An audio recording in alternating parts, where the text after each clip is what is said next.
Hoje eu vou falar um pouco sobre o que é o Ramadã, né? O Ramadã, eu estou vendo as pessoas clicando nas figurinhas do Ramadã nos stories para chamar público para o seu Instagram, mas eu acho que é um tiro no pé, né? Porque se você não sabe o que significa o Ramadã ou essas figurinhas, você acaba dando um tiro realmente no pé porque você está associando a sua marca ou a sua piada ou a sua brincadeira com uma coisa muito séria, que é a fé das pessoas, né? A gente tem Semana Santa, a gente tem Quaresma, a gente tem Corpus Christi, a gente tem tanto feriado cristão aqui, mesmo para quem não é cristão. E a gente assimila isso como uma coisa séria, pelo menos para as outras pessoas, que não é uma coisa para se brincar. Quando existe uma brincadeira, existe uma ofensa muito grande, isso vai a público de uma forma muito, muito forte, assim como, por exemplo, Porta dos Fundos, quando falou um pouco sobre Natal, etc. Oi, Beth. E o Ramadã, na realidade, é um mês muito sério e muito difícil para os muçulmanos, né? Eu sei disso porque os meus amigos na Turquia experienciam de uma forma bastante interessante. O Ramadã, na realidade, ele é o 9º mês através do calendário islâmico, e ele tem o simbolismo de onde foi compartilhado todo o ensinamento do Alcorão. E aí o que a gente tem? O Alcorão, ele reza a paz, ele reza a evolução, ele reza a justiça, tem uma série de condutas, assim como a gente tem na Bíblia, né? O Alcorão também tem.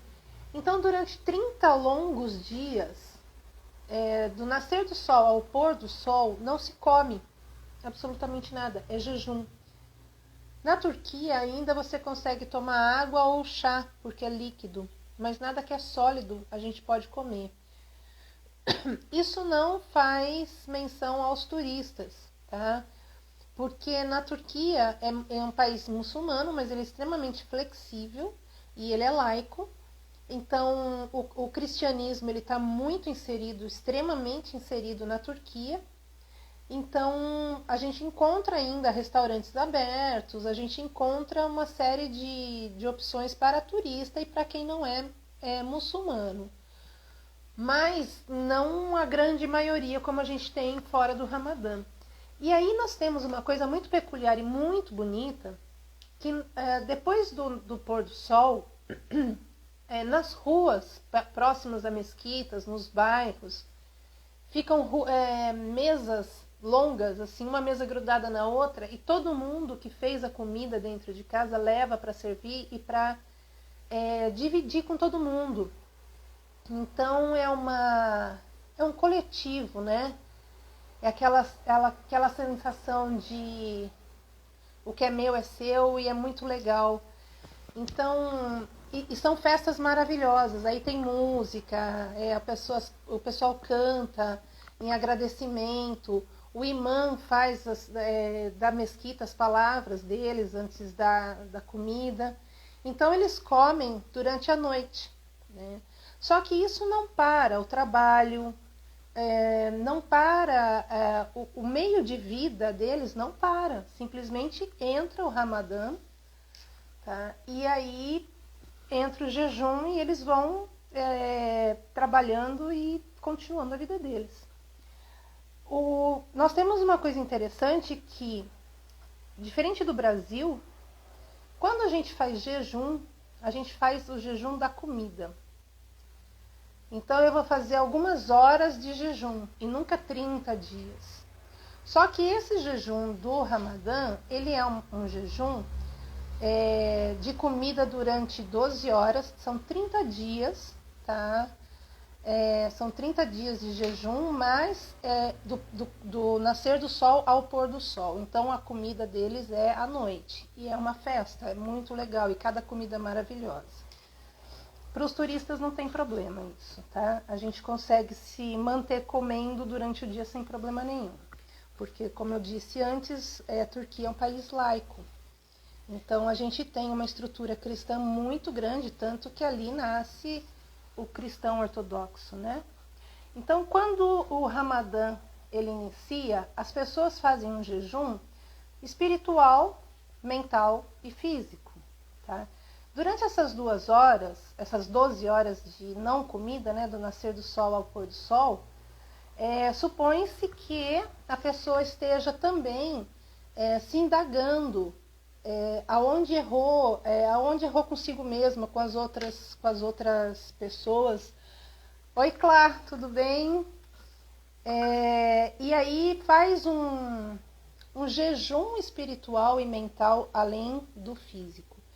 E a hora da comida, tá? Então você entende que na hora da comida é depois do pôr do sol. Às vezes eles ficam até as 4 da manhã, tá?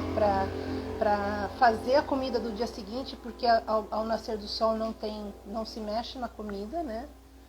Então é um período muito difícil, são 30 dias muito difíceis. Muitos dos meus amigos entram em depressão, principalmente no final do Ramadã. A sorte deles é que é um período de primavera, que está tudo muito bonito nas cidades, porque a Turquia é extremamente florida. Mas é um período muito difícil. Então, brincar com esses ícones, porque eles são bonitinhos, seria mais legal se você entendesse, tá, o motivo pelo qual esses desenhinhos do Stories estão por aí. Se você entendesse por que essa dificuldade de não brincar, né, com um tema tão sério e tão doloroso, porque o período que você nasceu para comer é exatamente aquele que você não vai comer, né? Em alguns países africanos, onde o islamismo é forte também, o jejum chega a ser até do líquido, tá? Então você pode tomar pouca água durante o dia para não se desidratar. Mas o lance é à noite. À noite você faz uma troca de comida, tá? Eu faço uma comida, minha vizinha faz outra, que a outra faz outra, e outra, e outra, e outra. E a gente estende isso na rua, com várias mesas.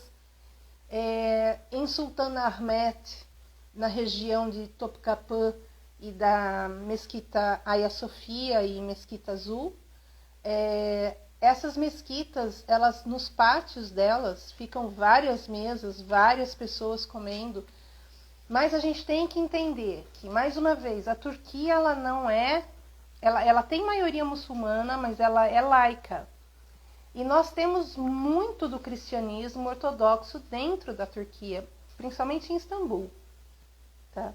A Capadócia, por exemplo, ela tudo que a gente vê nas cavernas da Capadócia, ela é 100% cristã.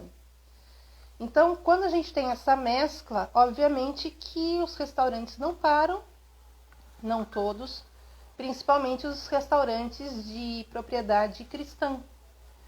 E tem também os muçulmanos que não são ortodoxos, que não são frequentadores. Assim como a gente fala, olha, eu sou católica, mas eu não vou na missa. Também tem isso lá, né? Mas é mais difícil, a gente tem que saber melhor se dirigir aos locais. Se a gente está com um grupo, por exemplo, a gente tem que saber um pouco antes o que a gente vai fazer, estudar um pouco melhor. Mas eu só queria deixar aqui para vocês que é um período muito bonito, porque a gente não tem essa reflexão. A gente está tendo essa reflexão que eles fazem todo ano durante 30 dias, agora na pandemia. Que a gente começa a se deparar com a gente mesmo, com as nossas fraquezas, com as nossas coisas boas, né, com as nossas forças. E a gente tem muita gente entrando nessa vibe do perdão, do auto-perdão, da iluminação, que na realidade, nos Estados Unidos, por exemplo, tem o Dia de Ação de Graça, que é exatamente para isso, apesar do coitado do Peru. Mas na Turquia e nos países islâmicos eles têm essa questão dos 30 dias.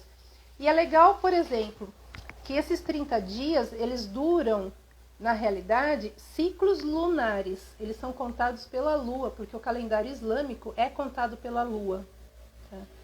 Aqui a gente tem muita coisa, muito conhecimento através das luas, onde a gente trabalha muito lua cheia, lua minguante, lua crescente, para que significa, se eu corto o cabelo na lua tal, etc. O islamismo também tem isso.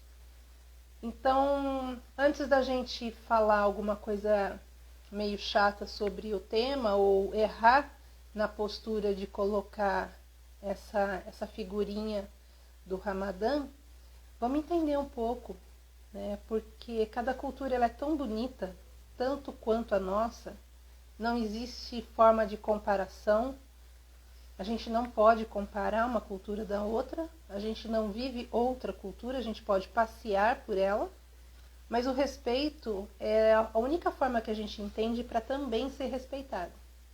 Então era esse o recado, tá bom, gente?